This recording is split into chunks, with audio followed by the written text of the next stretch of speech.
Seja muito bem-vindo, excelente tarde para você. É um prazer estar na sua companhia. O Consulta ao Doutor trata hoje, gente, sobre as doenças contagiosas. Pois é, as doenças infecciosas e as doenças infecto-contagiosas. Pois é, a gente vai falar sobre tudo isso, doenças que não saem dos noticiários. Se você quer saber mais sobre elas, continue ligado aqui com a gente. Te lembro que nós estamos em transmissão pelo site hittv.com.br, nosso canal de comunicação. Para você mandar aí seu comentário, a sua pergunta já está aberto. É no 11 3337 5886, esse é o nosso WhatsApp. E temos, é claro, enquete te esperando no @Consulta ao Doutor. No nosso Instagram, corre lá para você responder. Deixa eu te mostrar qual é a resposta, o que é que nós estamos te perguntando. Por favor, diretor, coloca a nossa enquete na tela. Vacinação e o controle de doenças é uma escolha individual de responsabilidade coletiva. Ou, na sua opinião, envolve preocupações aí com os efeitos colaterais exagerados. Pais que não vacinam os filhos deveriam ser responsabilizados ou vacinação obrigatória viola os direitos individuais. Entra lá, clique na alternativa que você acha que mais corresponde ao que você imagina, que daqui a pouco a gente vai trazer a resposta do nosso especialista. Ele vai comentar sobre a sua escolha. Pois é. Nosso programa hoje, então, gente, aborda as doenças contagiosas. As doenças infecciosas, que são aquelas que podem ser transmitidas por insetos, pelo contato com urina, com fezes de animais, e as infecto-contagiosas, que são aquelas que são transmitidas de pessoas para pessoas ou também através das superfícies contaminadas. A gente vai explorar, gente, sintomas, formas de prevenção, tratamentos e políticas públicas relacionadas a algumas das doenças que estão aí direto nos noticiários e a gente vai entender um pouquinho mais sobre elas. Recebo então Marcelo Neubauer. Marcelo Neubauer, que é infectologista e acupunturista. Seja muito bem-vindo. Muito obrigado pelo convite, é sempre um prazer esclarecer seu público. A gente que agradece a sua disponibilidade e presença aqui com a gente. Vamos lá, gente. Uma das doenças mais faladas, doutor, ultimamente, que está o tempo todo aí nos noticiários, é a febre do Oropouche, certo? Certo. É aquela que a gente associa com a dengue, mas não é a dengue. Queria entender contigo, o que é essa doença? Bom, tanto a dengue quanto o Oropouche são doenças chamadas de arboviroses. Virose porque é causada por um vírus e a gente chama de arbovirose porque ela é transmitida por um artrópode. O mosquito da dengue todo mundo conhece, já é velho conhecido nosso. Só que existe o mosquito da Oropouche, que é um pernilongo pequenininho, o pessoal chama de mosquito palha ou mosquito pólvora. Ele é um pernilongo muito pequenininho, pretinho, por isso esse nome, que ele é presente em todo o Brasil. E ele é um mosquito urbano, ele não é um mosquito rural, como é, por exemplo, o mosquito da febre amarela. Então, o Oropouche, ele tende a ser uma doença urbana, como hoje a própria dengue também é, né?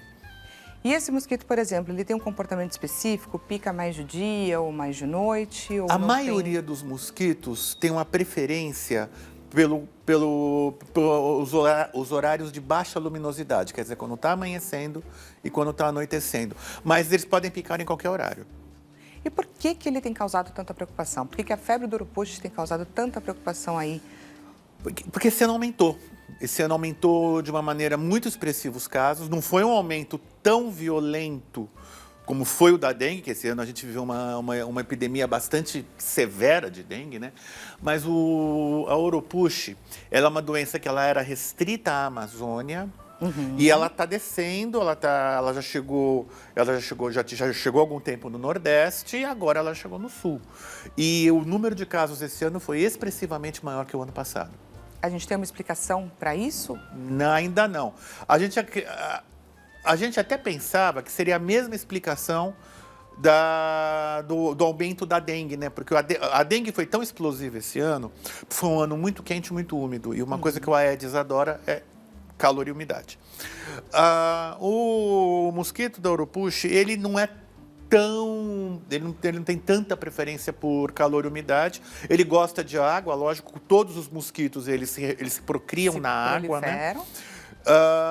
Mas ainda não ficou muito claro porque, principalmente porque veio agora que esfriou que os casos aumentaram. Então, isso aí está, inclusive, preocupando as autoridades em entender qual que é o comportamento. Ainda é tudo muito novo. Exatamente. Apesar de não ser uma doença nova, nós conhecemos a febre do urupuxo no Brasil desde a década de 60. Mas aí o comportamento tem mudado e aí Sim. é preciso manter os estudos para entender os motivos. Exatamente. E, na verdade, curiosamente, nós entramos em contato com o urupuxo no Brasil na Amazônia. Foi quando foi construída a estrada Belém-Brasília, que cruza o Pará inteiro, né? E foi lá que apareceram os primeiros casos de urupuxo. Quais são os sintomas, doutor? Idêntico à dengue, em todos os aspectos. Febre, cefaleia, náuseas e vômitos, dor abdominal, pode aparecer um rache cutâneo, muita dor muscular, é muito parecida com a dengue, inclusive porque tem complicações hemorrágicas. Ela também é dividida, assim como a dengue, em 4 tipos? Ou não, a gente fala nas formas leves e nas formas graves. Tá. E aí, o que difere cada uma delas? Eu posso ter febre do urupuxo, ter um quadro clínico estável, passar por isso. Qual que é o tempo de duração da doença? Em torno de... É igual a dengue, com 7 a Igual? 10 dias. Aliás, muitas vezes você não distingue o paciente. Eu ia até perguntar como que se faz, então, para distinguir. Na verdade, é que agora está todo mundo de antena ligada, né? Mas, normalmente, o paciente chega com aquele febre, exantema, dor no corpo, cefaleia, dor de cabeça, aquela dor atrás dos olhos. Colhe dengue. Veio negativo, a gente vai pensar que pode ser outras doenças hemorrágicas virais, né? Então, a gente precisa pensar necessariamente em zicas, bem que zika dá quadros mais brandos, própria chikungunya, só que a dor da chikungunya ela é diferente. A chikungunya dá uma dor articular, não muscular, dói as juntas. Pensar em urupuxo, pensar em rantanvirose, pensar... Aí é por exames laboratoriais. Vai indo por exclusão. Vai indo por exclusão. Tem tratamento, doutor? Não. Qual que é tratamento o caminho é um suporte. feito pelos Na verdade, é assim. Tanto como a dengue não tem tratamento, né? Não existe um antiviral para nenhuma dessas arboviroses. O tratamento é medida de suporte. Manter o paciente hidratado, controlar a dor, controlar as náuseas, controlar os vômitos, baixar a febre, deixar o paciente em repouso e esperar, porque o quadro em si ele é autolimitado. Como a dengue também é autolimitada, né? Mesmo as formas muito graves, se o paciente sobreviver, ele vai sarar. Ele vai sarar porque a doença tem um ciclo que se encerra. E assim como a dengue, corre o risco de pegar de novo e essa segunda vez pode ser pior ou não necessariamente? Não, porque só existe um sorotipo. Ah, isso é interessante.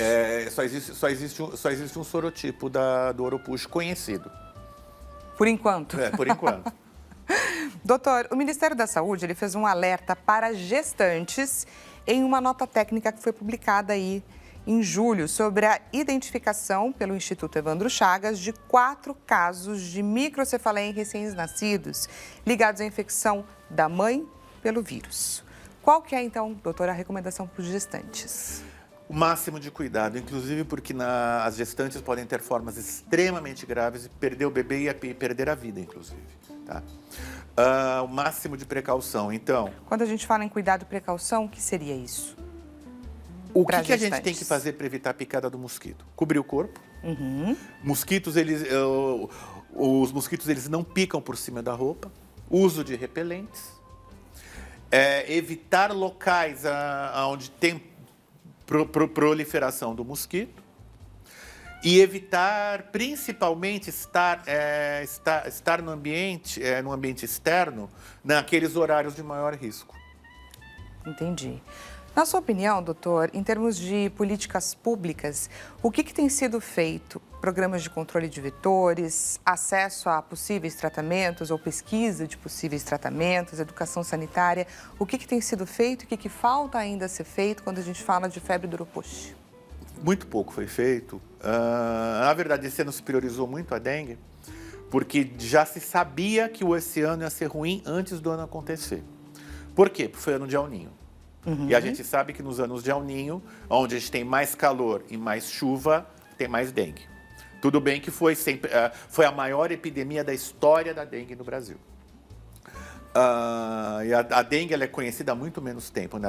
A dengue chegou no Brasil em 1994. A urupuxa já é conhecida desde a década de 60.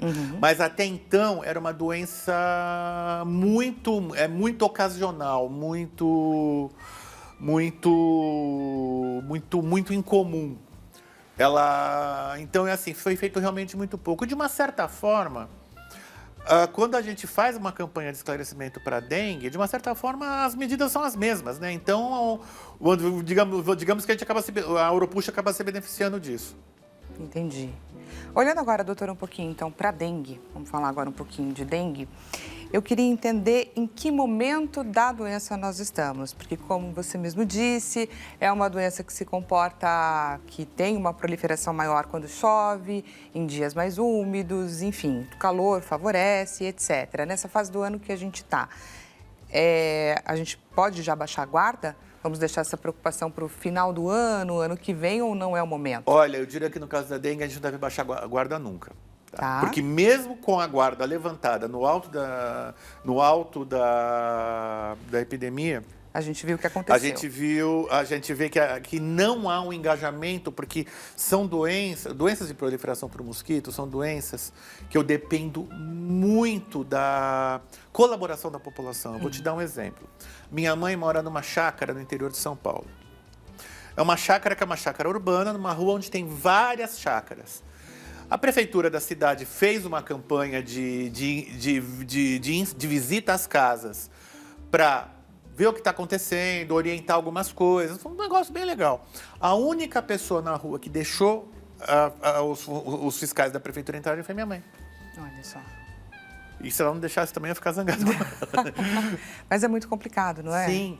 Tem a questão de segurança, ok? A gente sabe que tem, infelizmente, tem pessoas que se aproveitam disso para fazer coisas que não devem, né? A gente sabe Sim. disso. Mas, assim, os funcionários vêm identificados, vêm com crachá, a residência é comunicada previamente. Então, é assim... Perdão, dá para fazer uma campanha, bem feita. E olha, até mesmo na casa da minha mãe, que é uma pessoa muito bem orientada e que eu olho, os funcionários pegaram coisas que poderiam melhorar. Sempre tem, eles têm treinamento para isso, né? Eles têm, Sim. eles têm um olho muito, um olhar muito específico, né? Muito qualificado para isso. Bom, doutor, diferente da febre do urupuxa, a dengue tem vacina, mas não temos vacina em larga escala, né? E o que a gente viu, ela foi disponibilizada na rede pública para um público muito específico. A gente teve falta de doses em vários locais, mas também nos locais onde ela foi disponibilizada também teve baixa procura. Sim. E aí eu queria entender, te ouvir, né? Até onde chegou a vacinação e de que forma esse contexto contribuiu para o cenário que a gente vive? Olha, a vacina chegou tarde, ela chegou atrasada, porque ela já chegou no momento onde a epidemia estava em franca ascensão. E a vacina, o efeito dela não é imediato. Eu preciso de um tempo para que essa vacina sensibilize o nosso sistema imunológico para gerar a defesa. E lembrando que o objetivo da vacina não é prevenir a dengue, é prevenir a forma grave. Então, o número de casos de dengue a despeito da vacina seria alto, mas a gente talvez tivesse um número de casos graves menor. A questão da falta da vacina, aí eu preciso defender a posição do nosso Ministério da Saúde, porque o problema é a capacidade produtiva do fabricante. Tá. O laboratório que fabrica é um laboratório japonês, essa vacina é feita no Japão, e eles têm uma capacidade. Fazer vacina não é uma coisa fácil. A grande boa notícia é que o Butantan está desenvolvendo uma vacina, né?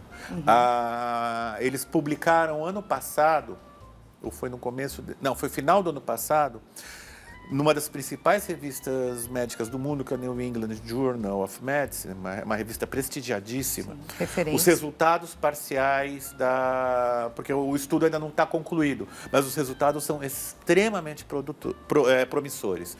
E se há uma coisa que o Butantan sabe fazer, é sobre vacina, isso já há muito tempo. Eles fazem isso muito bem feito. Então está chegando. Está chegando. Eu acredito,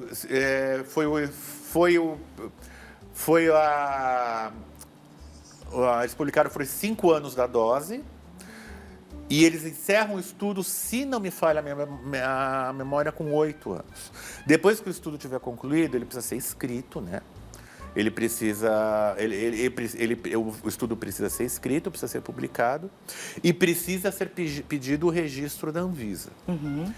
A Anvisa está demorando, em média, para aprovação de um novo medicamento, em torno de 2 anos. E depois de aprovada, é que ainda precisa ser incorporada ao SUS. O que também pode demorar. A vacina do herpes zoster não foi incorporada até hoje. Então, estamos falando aí de um processo de pelo menos mais 3 anos. Ou mais. Eu diria mais uns 10 anos. Nossa, eu estou sendo bastante otimista.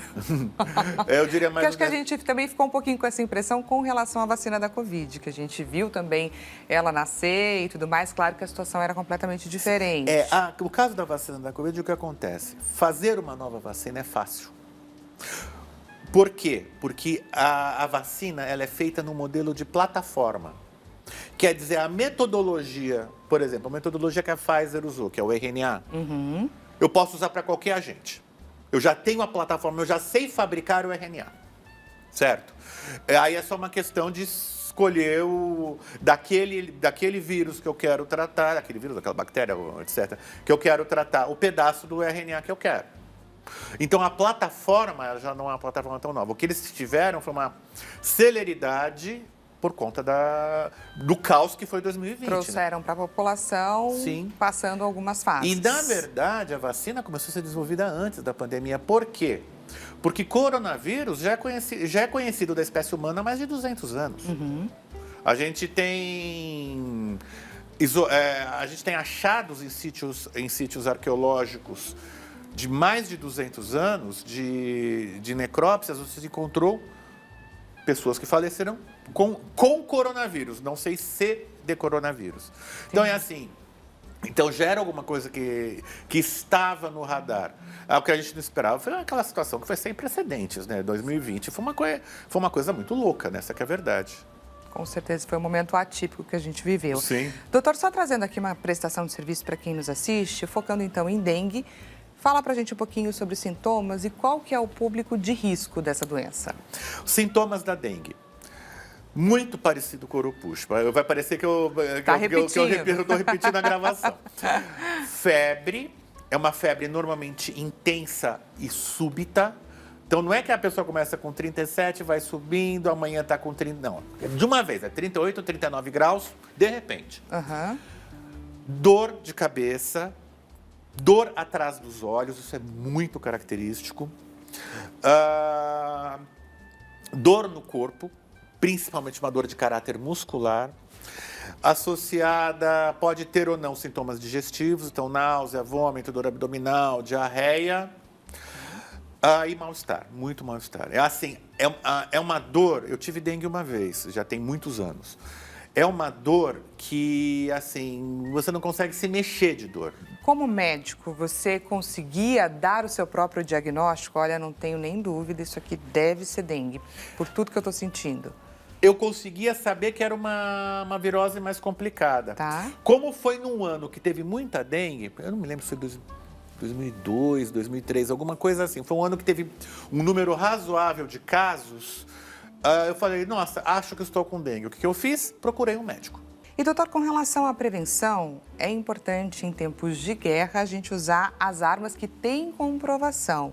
Então, nesse caso, acho que aquelas receitinhas caseiras de óleozinho e tudo mais, é melhor a gente deixar de lado e usar, por exemplo, os repelentes, correto? Exatamente. Vamos falar de prevenção de dengue? A prevenção de dengue, ela passa por 3 frentes. Primeira frente é o combate ao foco.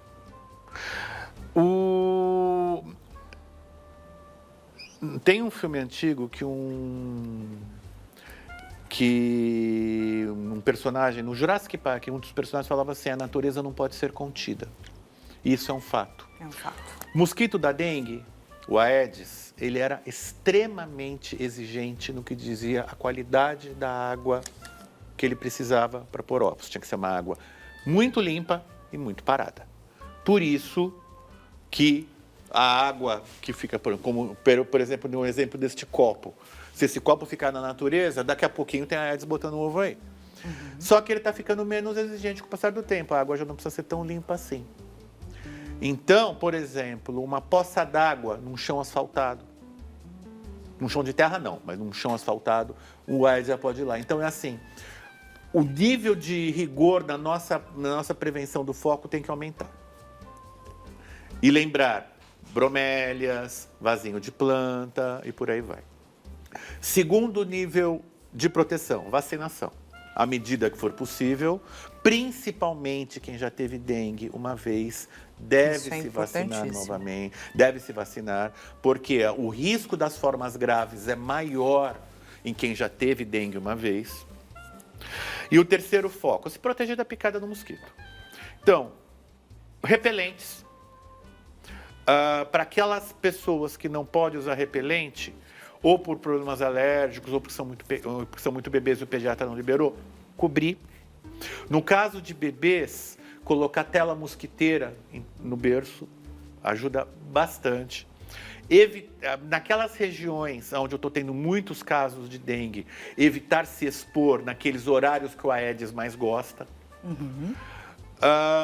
Eu diria que já num quarto nível de prevenção, mas pensando na prevenção na forma grave, pensou que está com dengue, acha que está com dengue, pega a garrafinha e já vai para o médico bebendo água. A hidratação faz toda a diferença na evolução para as formas graves da dengue. Tanto que muita gente usa aquela misturinha de soro e tudo mais, que realmente... Aquela misturinha de soro caseiro, o soro de farmácia, um isotônico, um suco de fruta, qualquer coisa serve. O importante é se hidratar, mas tem que ser uma senhora hidratação. Nós estamos falando aí, se não houver nenhuma contraindicação a uma hiperidratação, de 1 a 2 litros por hora. Olha só. Isso daí realmente, gente, faz toda a diferença. Doutor, vamos então mudar de doença e vamos começar a falar sobre coqueluche. Opa! A coqueluche é uma outra doença aí que tem preocupado e muito, não só aqui no Brasil, não é verdade? Eu queria que você explicasse pra gente que doença que é essa, doutor. É uma doença bacteriana, uma bactéria que tem o nome pomposo de Bordetella pertussis, que é uma doença que ela atingia mais frequentemente as crianças. É uma doença infecto-contagiosa. A gente adquire ao inalar ar contaminado. E a coqueluche, ela provoca uma espécie de pneumonia com muita, mas muita tosse. Normalmente, essas crises de tosse, ela vem em salvas. Quer dizer, tosse, tosse, tosse, tosse, tosse, tosse, tosse, tosse, tosse. Para, daqui a pouco tosse de novo, vem em crises. E que pode, inclusive, matar por insuficiência respiratória. Nossa, ela é gravíssima. Ela é grave, ela pode se tornar grave. É uma doença que tem tratamento antibiótico e tem vacina. E aí, por exemplo, como que eu identifico os sintomas? Tosse, tosse, tosse. É só pela tosse? Muita tosse. Aquela tosse que a pessoa começa a ter falta de ar de tanto tossir. Mas daí, então, gente, fique atento, é uma característica bastante específica. Sim, e é uma tosse seca, não uma tosse com catarro, ao contrário de uma pneumonia, por exemplo. Entendi. E aí o senhor falou sobre crianças, mais ou menos que faixa etária? Hoje em dia, não mais, porque tem vacina. E a vacina da coqueluche é uma das vacinas que é feita a partir do 1º ano de vida. Ela vem no pacote que é a vacina tríplice, que é coqueluche, difteria e tétano.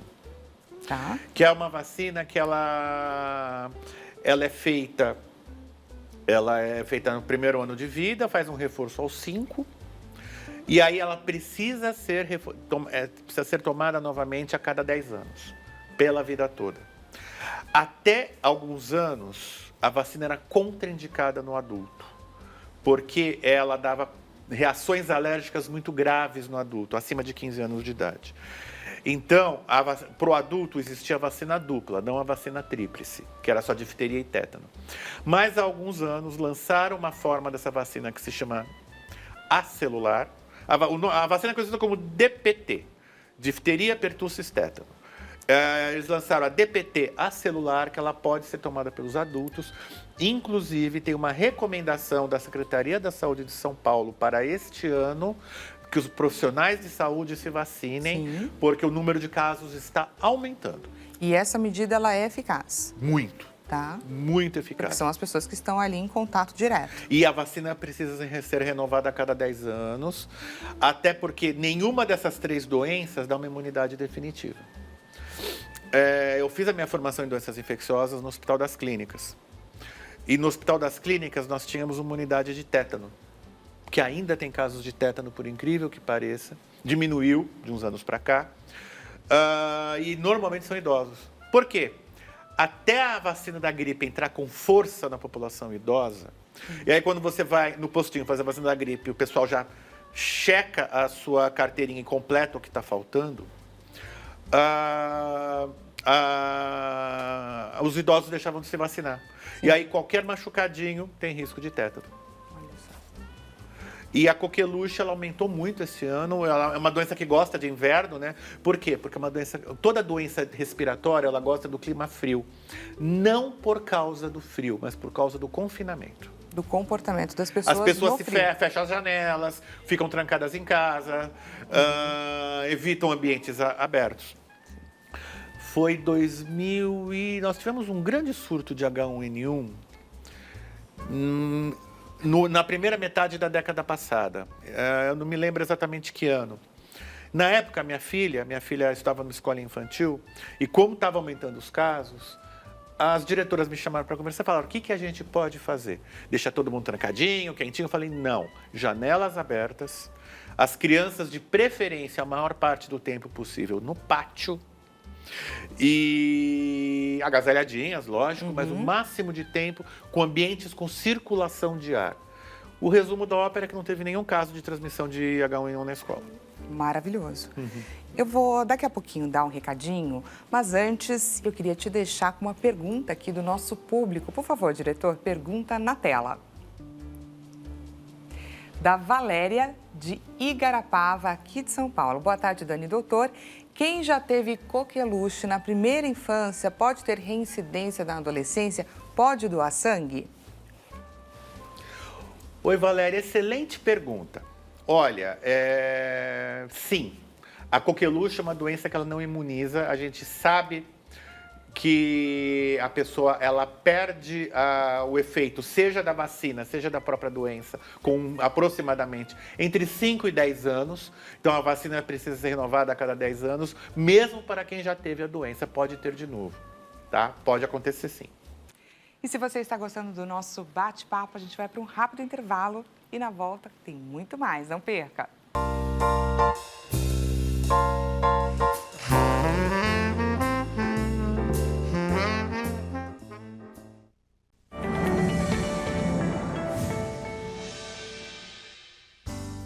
Seja bem-vindo de volta. Nós estamos aqui batendo um papo, gente, sobre doenças contagiosas. Trago a vocês, apresento mais uma vez, se você chegou agora, estamos aqui batendo um papo com o doutor Marcelo Neubauer, que é infectologista e também acupunturista. Ele está tirando, gente, todas as dúvidas sobre as doenças que estão aí nos noticiários, que a gente abre o nosso celular, abre o nosso computador e lê ali o tempo todo. Então, ele está tirando todas as nossas dúvidas. Não deixe você de participar, de mandar a sua pergunta aqui para a gente no 0 Operadora 11 3337 5886. Te lembro que nós temos uma enquete rolando, são os últimos minutos aí para você participar. Ela está rolando no nosso Instagram, no @consultaaldoutor. Dá só uma olhada no tipo de pergunta que nós estamos fazendo a você. Coloca na tela, por favor, diretor. Vacinação e o controle de doenças. É uma escolha individual de responsabilidade coletiva. Preocupações com os efeitos colaterais são exagerados.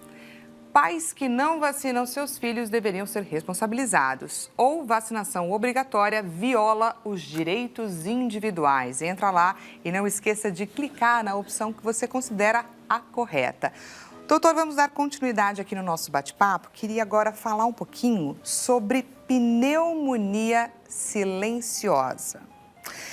Por falar nessas doenças de inverno que a gente estava comentando, sobre esse comportamento da população de ficar ali mais confinado, nessa época do ano, a pneumonia é uma doença aí que a gente vê ter um grande aumento, não é novidade para ninguém. Mas o que tem preocupado as autoridades é essa variação da pneumonia silenciosa. Eu queria que você falasse um pouquinho dela para a gente, doutor. A pneumonia silenciosa, ela é uma doença que ela chama atenção, por quê? O diagnóstico ele é um diagnóstico difícil de fazer, porque normalmente o paciente ele tem poucos sintomas que lembram pneumonia. Entendi. Então, normalmente é o paciente que ele chega numa unidade de saúde com uma febre. Aí você investiga, daqui a pouco, quando você já não tem mais o que achar, você acaba fazendo um raio-x de tórax e acaba achando alguma coisa. Muitas vezes, o próprio exame físico do paciente, a ausculta pulmonar, pode não dar pistas para a gente. E olha, eu sou professor de semiologia, eu ensino exame físico na Faculdade de Medicina. Então, eu me orgulho do meu exame físico. E já aconteceu de eu não diagnosticar um quadro de pneumonia silenciosa porque simplesmente não tinha pista. Doutor, para quem nos assiste entender, quais seriam as diferenças entre uma pneumonia comum e essa pneumonia silenciosa? Ok, ela tem poucos indícios, mas só para a gente entender a diferença. A grande diferença é a presença da tosse, que normalmente ela pode ser uma tosse seca, mas na maioria das vezes é uma tosse produtiva, quer dizer, uma tosse com secreção. Normalmente essa secreção ela é amarelada ou esverdeada. E o exame físico, que é muito... A gente escuta o pulmão, a gente escuta alguns barulhos que são muito próprios de pneumonia. A pneumonia, ela piora à noite ou ela se mantém, ou ela, sei lá, fica difícil o dia inteiro? Ela tem um comportamento dependendo da extensão. Porque assim, eu posso ter desde uma pneumonia 3, 4 centímetros no pulmão até uma pneumonia que pega o pulmão inteiro. Então vai depender muito da extensão dessa doença no paciente. Claro, vai depender também de outros fatores de risco. Idade, então, crianças muito pequenas, Isso que eu ia perguntar, ela é pior em idosos ou em crianças? Crianças muito pequenas. Primeiro ano de vida, a criança é muito frágil, ela precisa ser protegida. E crianças, elas fazem... confesso que eu nunca vi com pneumonia silenciosa em criança. Tudo bem, eu atendo pouca criança. Mas as crianças, elas fazem quadros mais floridos, né? Mas, pensando na pneumonia como um todo, crianças muito pequenas, idosos e pessoas que possuem comorbidades, quer dizer, patologias associadas, ou cardíacas ou pulmonares. Entendi. E tratamento? Quais são as formas de tratamento? Antibiótico. Se tem uma doença que mudou a mortalidade com antibiótico terapia, foi pneumonia. E aí, por exemplo, você toma antibiótico, ali geralmente duração 10 dias? 7 a 10 dias. Casos leves podem ser tratados em domicílio com antibiótico terapia oral. Casos mais graves, convém internar e fazer antibiótico terapia endovenosa. Entendi. Temos uma pergunta da nossa audiência. Por favor, diretor, pergunta na tela.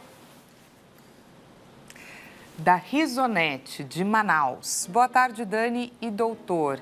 Muito obrigada, viu, pela sua contribuição, Risonete. Fiz tratamento para pneumonia há 20 dias, mas quando respiro um pouco mais forte, eu sinto muitas dores do lado esquerdo das costas. É normal? A gente estava aqui falando de um tratamento de 10 dias, 7 a 10 dias, 20 dias depois. É normal, doutor? Olha, pode ser normal, mas pode não ser. Então, a recomendação que eu faço é que ela procure um médico para uma reavaliação. A pneumonia pode deixar uma dor que a gente chama de dor ventilatório dependente, quer dizer, quando respira fundo dói, a dor piora. Aliás, é um dos sintomas da pneumonia, é uma dor ventilatório dependente. Mas isso precisaria de uma avaliação médica. Entendi. Doutor, existe alguma forma de prevenção? Fora essa questão da preocupação com a circulação do ar, de não ficar em ambientes muito fechados. A pneumonia, ela não é uma doença contagiosa. Tirando uma forma muito incomum de pneumonia no Brasil, que é a doença dos legionários. É uma doença que é muito comum nos Estados Unidos. E mesmo ela, a contagiosidade dela é muito questionada. Porque ela é uma doença que a primeira vez que ela foi descrita num surto, num hotel, onde estava tendo reunião dos legionários de não sei quem, e que vários idosos adoeceram e faleceram. Mas aí foi transmissão pelo ar-condicionado.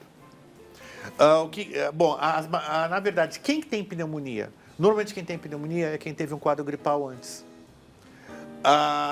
Qual o mecanismo da gente adquirir uma pneumonia? A gente faz microaspirações, quer dizer, a gente aspira para dentro do nosso pulmão conteúdo da nossa garganta. Quando nós temos quadros gripais, eu aumento a quantidade de secreção, eu aumento a quantidade, portanto, de bactérias na nossa via aérea superior, né, na nossa garganta, e eu aumento o risco da pessoa microaspirar. Com certeza, uma coisa que predispõe à pneumonia e faz com que essa pneumonia seja mais grave, cigarro. Tá? Porque o cigarro ele aumenta a quantidade de secreção na nossa via aérea e dificulta a limpeza dessa secreção pelo nosso sistema respiratório. Ambientes muito secos, então eu sempre recomendo, principalmente em crianças e idosos, colocar no quarto um umidificador. E, na verdade, o ar-condicionado ele faz mal não por causa do ar frio, mas por causa do ar seco, ele tira a umidade do ar, né? Então, manter um ambiente umidificado, manter um ambiente ventilado. E, com certeza, nos idosos, vacina. Existe vacina para a pneumonia. Era nessa parte que eu queria chegar, doutor. Eu queria que o senhor falasse para a gente um pouquinho sobre essa vacina que está disponível para os idosos. Ela é excelente. Ela é excelente. A partir de qual idade? 60, eu não lembro se 60 ou 65. Tá. E ela deve ser tomada, depois é feita uma dose de reforço. Pode ser tomada junto com a vacina da gripe, não tem problema. Normalmente, quando eles fazem, eles aproveitam a ida do idoso à unidade e já zero o que tiver que zerar. Tá? É uma vacina excelente, ela previne principalmente as formas graves. Ela não está indicada só nos idosos, ela está indicada também pelo SUS para pessoas que precisam fazer cirurgia de retirada do baço. Então, se a cirurgia for uma cirurgia eletiva, quer dizer, eu sei que eu vou precisar tirar o meu baço por alguma doença do próprio baço, a vacina é feita antes da cirurgia.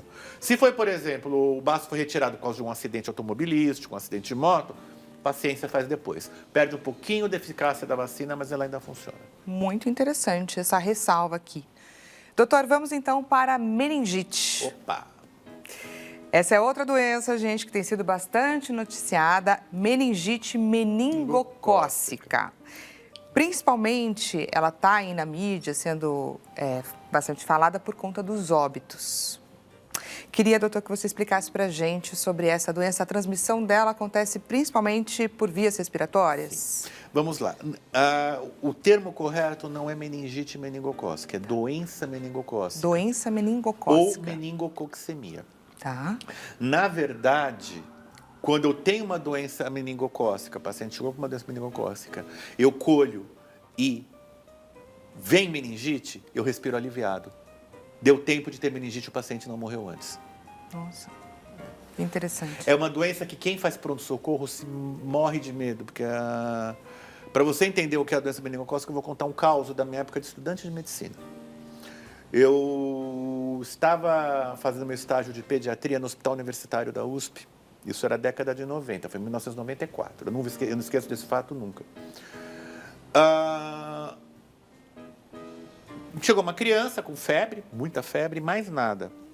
Normalmente, crianças a gente não examina com febre, porque a febre pode falsear alguns sintomas. Baixa a febre, dá uma olhada geral, ver se a criança também não está muito grave. Baixa a febre e aí sim examina. E o pessoal da pediatria do HU tinha o hábito de reexaminar todas as crianças, tá? Eu examinei a criança, depois que baixou a febre, a criança estava pulando no consultório, pulando super bem. E aí eu chamei o professor para discutir, um grande pediatra, infelizmente, que a Covid levou. E ele reexaminou a criança, tirou a história com a mãe e tal, a gente saiu para discutir o caso lá fora. Aí ele falou, aí Marcelo, o que você vai fazer? A criança está bem e tal, vamos dar alta com medicação analgésica, com antitérmico e se aparecer um sintoma novo, a mãe traz de volta. Isso é uma conduta rotineira nos pronto-socorros de pediatria.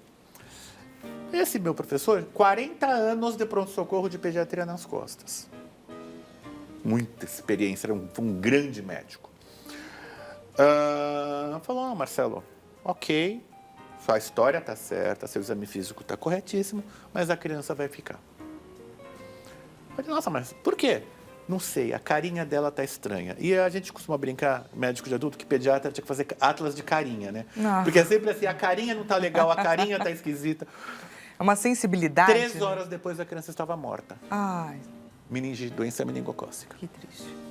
A doença meningocócica ela é transmitida por uma bactéria chamada Neisseria meningitidis. Eu posso ter a doença meningocócica pura, eu posso ter a meningite meningocócica e eu posso ter as duas associadas. A Neisseria é uma bactéria que ela pode habitar a nossa orofaringe por anos e a gente nunca tem nada. De repente, ela cai na circulação e faz o estrago dela. A gente é muito vulnerável. A gente é muito vulnerável. A verdade é essa. São Paulo viveu uma das maiores epidemias de meningite da história. Nós vivemos duas grandes epidemias de meningite em São Paulo. Uma foi no começo da década de 70. Eu me lembro bem, tinha 3 anos de idade, a gente em fila fazendo a vacina de meningite. Era um revólver sem agulha que ele injetava a vacina por ar comprimido. Taf, taf, taf, taf, taf, taf. Eu sempre me perguntei se não teve muita hepatite transmitida assim na época, né? Porque, assim, nós éramos em 1970 e alguma coisa, nós éramos ter Jogos Pan-Americanos em São Paulo. Todo aquele parque de esportes da cidade universitária foi construído para isso. E os jogos foram cancelados por causa dessa epidemia de meningite na época. Morreu muita gente. Na época, o pronto-socorro do Hospital Emílio Ribas virou um hospital de meningites, na época. E nós tivemos uma segunda epidemia de meningite, que ela foi silenciosa aqui em São Paulo, que foi no começo dos anos 90. O que define uma epidemia? O número de casos hoje é maior que o número de casos ontem. Foi uma epidemia que durou vários anos, só aumentando. Não foi uma coisa explosiva, mas aumentava. Até a hora que chegou a vacina, porque tem vacina muito boa. Aliás, tem mais de uma vacina, porque você tem mais de um tipo de Neisseria. Tem o tipo A, tem a tipo B e tem a tipo C. E aí, a epidemia foi controlada. Meningite é uma doença, hoje nem tanto, mas que ela era uma doença que causava uma certa comoção, porque sempre as notícias são catastróficas, sempre as notícias são muito catastróficas. Quando eu fiz a minha residência, isso lá nos anos 90, eu passei um mês no pronto-socorro do Hospital Emílio Ribas. O pronto-socorro do Hospital Emílio Ribas, nessa época, ele tinha uma peculiaridade. Ele tinha uma salinha para cada doença. É a salinha da difteria, a salinha da coqueluche, a salinha do HIV, parará. E tinha o grande saguão das meningites. Nossa, que impactante. O paciente chegava com suspeita de meningite, ele era atendido na sala de parada cardíaca do pronto-socorro, até ser estabilizado. Aí ele ia para esse saguão, porque ficavam os enfermeiros e os médicos mais sêniores do pronto-socorro ali. É uma doença que ela pode ser muito grave e ela pode dar muitas sequelas, tá?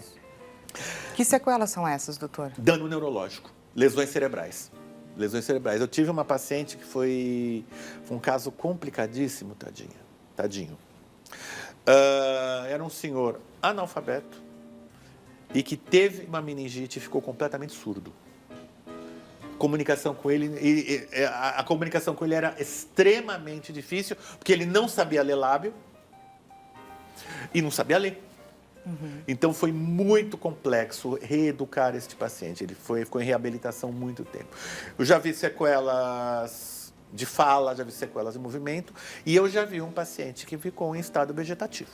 Já vi paciente que sobreviveu em estado vegetativo. Meningocócica não é a única forma de meningite, inclusive, como meningite não é a mais grave. A meningite pneumocócica é a mesma bactéria que causa pneumonia, tá? Ela costuma ter como meningite, se eu pegar meningite pura, ela tem uma mortalidade maior que da meningocócica, com mais sequelas que a meningocócica. E eu tenho também as meningites virais. Essas são absolutamente benignas. A meningite viral é como se fosse uma gripe no lugar errado, tá? É uma doença que dá muita dor de cabeça, dá vômito em jato, rigidez de nuca. Você colhe, vê que é viral. Muitas vezes você interna o paciente 2 dias para controle de dor. E o paciente vai de alta sem sequela, sem nada. Para diagnosticar cada uma delas, é preciso ir ao hospital, colher esse líquido? Colher o famoso líquido da espinha, e é no laboratório que dá diagnóstico. O diagnóstico de meningite sai em minutos. Não só de meningite, como dizendo qual é o tipo de meningite. Na verdade, o diagnóstico de meningite a gente faz pelo olho, porque a hora que a gente escolhe o líquor, ou líquido cefalorraquidiano, ele é um líquido que a gente fala que é água de rocha, ele é absolutamente transparente. Na meningite ele vem turvo. Olha. Então eu colhi, tá turvo, opa, já sei o que esse paciente tem, uma meningite. Vou aguardar o laboratório para saber se é viral, se é bacteriana, qual agente bacteriano que é. E aí são testes rápidos que saem muito depressa. Então a gente consegue tratar, para as meningites bacterianas nós temos antibióticos, que são altamente eficazes e que normalmente o paciente ele recebe antibiótico terapia, 48 a 72 horas a gente colhe um novo líquor para documentar que o paciente está melhorando. E aí, 10 a 14 dias de antibiótico, o paciente vai fortalecendo. Mas ele faz o ciclo inteiro de antibiótico hospitalizado. Não é uma doença que melhorou, eu posso mandar com antibiótico oral para casa. Não, é o ciclo inteiro hospitalizado. Entendi. Queria falar sobre quimioprofilaxia para pessoas que tiveram contatos com outras que estão com suspeita. Como que funciona esse procedimento e o quanto ele é eficaz para a meningite? Olha, vou contar, eu sou cheio dos causos, tá? Eu vou contar Por favor, pode contar. Eu vou contar um caos. Quando eu estava passando no Emílio Ribas, um dia chegou uma criança com a meningite meningocócica. Falamos com a família e perguntamos. Conversando com a família, a criança até não estava mal, ela estava até estável e tal. Ah. Só que, olha, teve contato com outras crianças, tem idosos em casa, como é que... Doutor, ela esteve numa festa infantil ontem, numa determinada loja de fast food, na região do ABC. Eu falei, convém você avisar a mãe do aniversariante, né? Para entrar em contato com outras famílias. A mãe do aniversariante ligou para o gerente dessa loja e contou. Esse gerente me botou essa notícia na rádio do Grande ABC. De repente, todo mundo que passou em alguma loja desta rede, em alguma cidade da Grande São Paulo, bateu no Emílio Ribas apavorado. Olha o tamanho. Quem que a gente indica profilaxia? Ela é altamente eficaz, só que são medicamentos com muitos eventos adversos. Então, a gente tem que indicar com muito critério. Só para quem teve contato mesmo. Comunicantes íntimos. Então, moradores da mesma casa. Numa situação de uma festa infantil, que foi uma aglomeração, a gente achou por bem, não para fazer profilaxia, mas para alertar se tiver algum sintoma para procurar. Perdão. Para o profissional de saúde, para aquele que entubou, se o paciente precisou ser entubado, quando a gente vai entubar um paciente, a gente seda o paciente, coloca um aparelho chamado laringoscópio, que ele vai abaixar a língua e vai permitir a gente enxergar a traqueia do paciente e a gente vai com a cara praticamente... A gente chega com o nosso rosto a 5 centímetros do rosto do paciente, então a gente acaba recebendo uma grande quantidade bacteriana. Então estaria indicada na situação. Eu confesso para você que eu já entubei alguns pacientes com meningite e eu nunca tomei profilaxia. Olha só. Porque eu tinha na época um problema de saúde que me contraindicava a profilaxia. Era uma questão de risco-benefício. Entendi. Aí por conta de todos os efeitos colaterais. Exatamente. E do seu contato, do seu dia a dia. E também eu ficava esperto, né? Pareceu qualquer sintoma, né? Temos uma pergunta da nossa audiência. Por favor, diretor, coloque a pergunta na tela pra gente. Andy Souza, aqui de São Paulo. Muito obrigada, Andy, pela sua participação. Olá, se houver cegueira causada pela meningite, é reversível ou irreversível? Como ela pode atingir a nossa visão? Doutor, ajude o Andy. Existe no cérebro uma área que é responsável pelo processamento da nossa visão. É uma região bem posterior. Se você tiver uma lesão desta região, você vai ter uma cegueira que, infelizmente, é irreversível. O neurônio, quer dizer, a célula cerebral, é uma célula que ela não se regenera. Uma vez destruída, infelizmente, não tem reversão. Aliás, a grande maioria das sequelas da meningite são irreversíveis. Andy, espero que o doutor tenha respondido a sua pergunta. Infelizmente, não foi uma resposta positiva, porém, médico trouxe aqui pra gente a realidade preto no branco. Vamos dar uma olhada, gente, no resultado da nossa enquete. Vamos ver qual foi a alternativa mais votada. Por favor, diretor.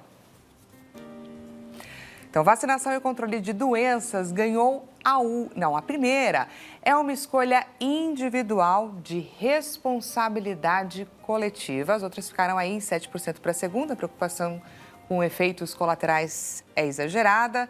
Pais que não vacinam filhos deveriam ser responsabilizados, ficou aí com 10%. E vacinação obrigatória viola os direitos individuais. Acho que a gente poderia passar um pouco sobre essas alternativas e o quanto que elas foram votadas e comentar, claro, sobre a primeira mais votada. Existem alguns marcos que mudaram a história da humanidade. Um deles foi vacina. Nós tivemos dois grandes marcos que mudaram mortalidade no mundo. O primeiro foi vacina, o segundo foi antibiótico. Então, eu não consigo entender a lógica de quem não quer se vacinar. Para mim, isso não tem... E existe uma responsabilidade coletiva, sim. Por quê? Porque tem aquelas pessoas que não podem se vacinar. Foi enriquecedor, aprendemos muito, não aprendemos, audiência? Agradecer demais, viu, doutor? Quero passar o contato dele. Se você gostou desse bate-papo, não deixe de seguir o doutor. Entre em contato com ele, Marcelo Neubauer, infectologista e acupunturista. Marcelo.Neubauer é o @ dele e tem também o site, doutormarceloneubauer.com.br. Uma excelente tarde para você e a gente volta a se encontrar amanhã às 16 horas. Até mais.